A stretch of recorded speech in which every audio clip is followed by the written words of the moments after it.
అన్వేష్ మీద చాలా గట్టిగా స్పందించారు. కానీ గరికపాటి ఎక్కడా కూడా రెస్పాండ్ అవ్వలేదు ఇమ్మీడియట్గా. ఇప్పుడే కాదు, గతంలో ఆయనకు సంబంధించి కొన్ని విషయాల్లో ఆయన ఎప్పుడూ ఇమ్మీడియట్గా రెస్పాండ్ అయినటువంటి సందర్భం లేదు. ఇప్పుడు కూడా ఆయన ప్రత్యేకంగా ఏం రెస్పాండ్ అవ్వలేదు. కేవలం ఎక్కడో ఒక చోట ప్రవచనాలు చెప్తూ ఆ ప్రవచనంలో భాగంగా డైరెక్ట్గా అనకుండా కొంత ఇండైరెక్ట్గానే ఆయన సమాధానం చెప్పే ప్రయత్నం చేశారు. ఒకరెవరైనా తప్పు చేస్తే అతను 10 ఏళ్ళు శిక్ష అనుభవించినా సరే మారతాడో లేదో తెలియదు, కానీ బయట ప్రజలు చీ కొడితే ఖచ్చితంగా మారతాడు.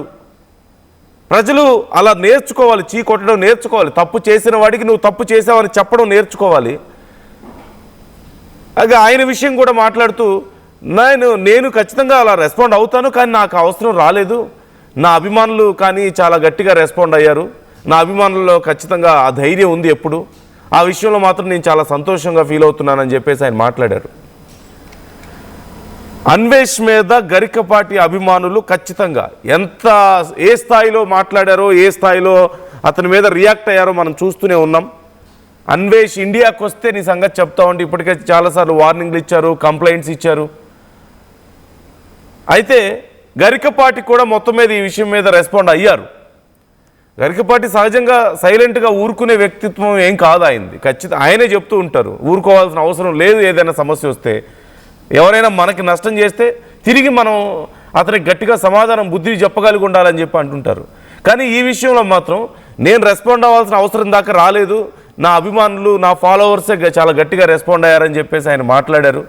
మొత్తం మీద గరికపాటి రెస్పాండ్ అవ్వడం ఈ విషయం మీద ఒక బుద్ధి లేని వాడికి నా అభిమానులు చాలా బాగా బుద్ధి చెప్పారని చెప్పి రెస్పాండ్ అవ్వడంతో ఇప్పుడు ఈ విషయం మరింత చర్చనీయాంశంగా మారింది. ఆయన రెస్పాండ్ అవ్వడం చాలామందికి సంతోషాన్ని కలిగిస్తుంది. ఆయన అభిమానులకి కొంతమంది ఇంకొంచెం గట్టిగా రెస్పాండ్ అవ్వాలని చెప్పి కోరుకుంటున్నారు. అండ్ ఆయన టీం కూడా ఒక పోస్ట్ పెట్టడాన్ని మనం చూసాం. గరికపాటి గారి గురించి బయట కొంతమంది నోటుకొచ్చినట్లు మాట్లాడుతున్నారు. వాళ్ళ గురించి మీరేం బాధపడాల్సిన అవసరం లేదు, వాళ్ళ మీద ఖచ్చితంగా చర్యలు ఉండబోతున్నాయి అని చెప్పి ఒక పోస్ట్ కూడా చేశారు. అంటే తొందరపడి ఏమీ మీరు చేయొద్దు, మీరు కొంచెం ప్రశాంతంగా ఉండండి, ఆ సమయానికి ఖచ్చితంగా మేము చర్యలు తీసుకుంటాం, లీగల్గా ప్రొసీడ్ అవుతాం అని చెప్పారు. మరి ఇక్కడితో ఈ విషయం ఆగబోతుందా, లీగల్ ప్రొసీడింగ్స్ ఉండబోతున్నాయా అనేది ఒక ప్రశ్న వస్తుంది.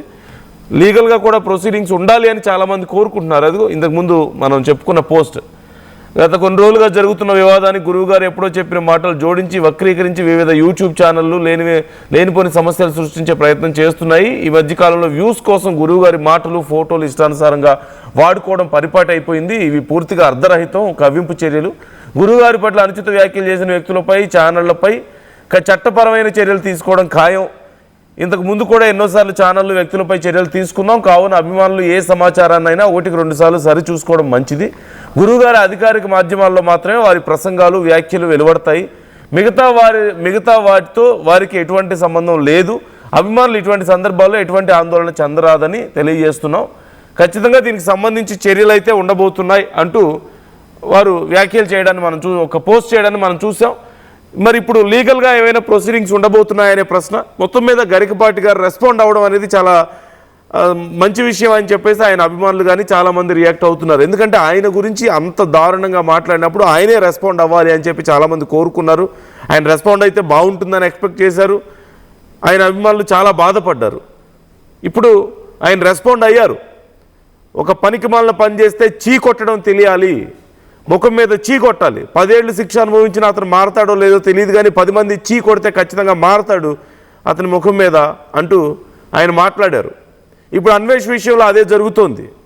చీ కొడుతున్నారు అందరూ, అతన్ని చాలా ద్వేషిస్తున్నారు. ఒక మాటలో చెప్పాలంటే ఇండియా వస్తే మాత్రం అతని పరిస్థితి వేరే రకంగా ఉంటుంది. అతను రాడు ఖచ్చితంగా. అక్కడుండి బెదిరించే ప్రయత్నం చేయడం, దేవుళ్ళని అడ్డం పెట్టుకొని కొన్ని డ్రామాలు అయితే ఆడుతున్నాడు. కానీ ఇక్కడ దాకా వచ్చే పరిస్థితి అయితే నిజంగా ఉందా అంటే ఖచ్చితంగా లేదు. అంత ధైర్యం లేదు, అంత సాహసం చేయలేడు కూడా. ఖచ్చితంగా మన సాహస యాత్రికుడు కేవలం విదేశాల్లో ఉండి మాత్రమే తన సాహసాన్ని చూపిస్తుంటాడు, భారతదేశానికి వచ్చి చూపించలేడు ఖచ్చితంగా. ఇప్పుడున్న పరిస్థితుల్లో అసలే రాడు. సో ఇప్పుడు దేవుళ్ళని అడ్డం పెట్టుకొని, సుబ్రహ్మణ్య స్వామిని అడ్డం పెట్టుకొని, లేదంటే ఆంజనేయ స్వామిని అడ్డు పెట్టుకొని కొన్ని డ్రామాలు ఆడే ప్రయత్నం, నాకు ఆంజనేయ స్వామి కళ్ళలోకి వచ్చాడని వినాయకుడిని వెనక చూపించుకుంటూ ఆంజనేయ స్వామిని చూపిస్తూ స్వాములను దేవుళ్ళని చూపిస్తూ అంటే కొంత అతను డైవర్ట్ చేసే ప్రయత్నం చేస్తున్నాడు, ప్రజల్ని మభ్యపెట్టే ప్రయత్నం చేస్తున్నాడు. అసలు విషయం అది కాదు. ఇక్కడ ఒక్కటే, it's very simple logic Anvesh. మీరు చేసిన కామెంట్స్కి నేను తప్పు చేశాను, నన్ను క్షమించండి అని మనస్ఫూర్తిగా అడిగితే, చేతులు జోడించి మనస్ఫూర్తిగా అడిగితే అయిపోతుంది, అక్కడితో అయిపోతుంది. ఇంకెప్పుడు అలాంటి కామెంట్స్ చేయకుండా కూడా ఉండాలి.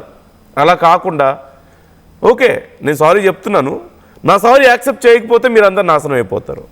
What kind of sorry it is? ఎలాంటి సారీ అది? ఇదే చెప్పే పద్ధతి? నిజంగా ఒక విషయం గురించి పశ్చాత్తాపడితే, నిజంగా ఒక విషయంలో నేను తప్పు చేశాను అని కనుక నమ్మితే సారీ చెప్పే పద్ధతి అదేనా? సో ఈ విషయంలో రిగ్రెట్ ఫీల్ అవ్వడం లేదు, మీరు ఈ విషయంలో మీరు పశ్చాత్తాపడడం లేదు, కేవలం ఇట్స్ ఎ డ్రామా. ఈగో ఒప్పుకోవడం లేదు.